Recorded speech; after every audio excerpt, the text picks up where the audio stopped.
The Roots is an American hip-hop group formed by Amir Questlove Thompson and Tariq Black Thought Trotter in Philly circa 1987.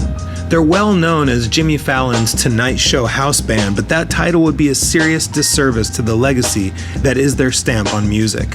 When Amir and Tariq were at the Philadelphia High School for the Creative and Performing Arts, they used to busk for change on street corners with some rhymes and a bucket for the beat.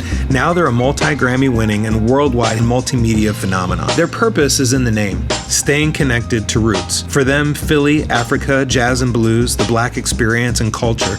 The band's music often draws from this organic live instrumentation, a throwback to traditional music styles that predate the sampling and programming common in modern rap.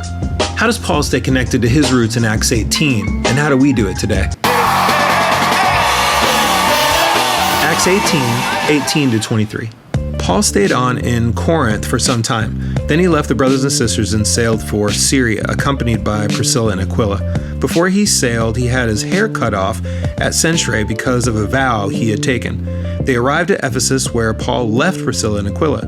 He himself went into the synagogue and reasoned with the Jews. When they asked him to spend more time with them, he declined. But as he left, he promised, "I will come back if it's God's will." Then he set sail from Ephesus, and when he landed at Caesarea, he went up to Jerusalem and greeted the church, and then went down to Antioch.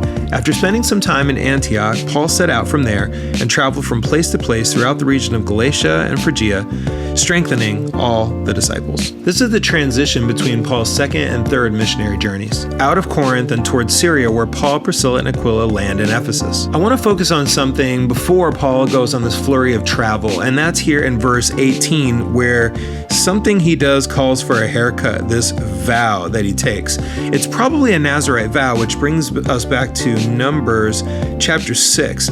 And in verse 1-21, it says that men and women would separate themselves to the Lord. No alcohol, nothing from the grapevine. You can't cut your hair.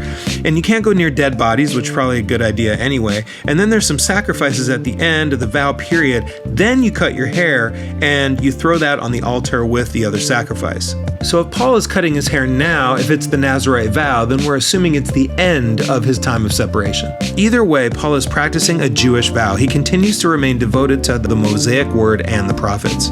So Paul does not abandon his roots. In fact, he continues to be like them to win them. We all have roots, where we grew up, our first friends, hometown family, school, neighborhood. The good news of the passage today is that connections like these from your roots are never over till they're over. And sometimes, even then, they can be revived. Take time to remember, reflect, and be grateful for your roots, whether it was a dream or a nightmare, whether it's Brooklyn, DR, Philly, LA, or Hong Kong, because it all contributes to who we are today.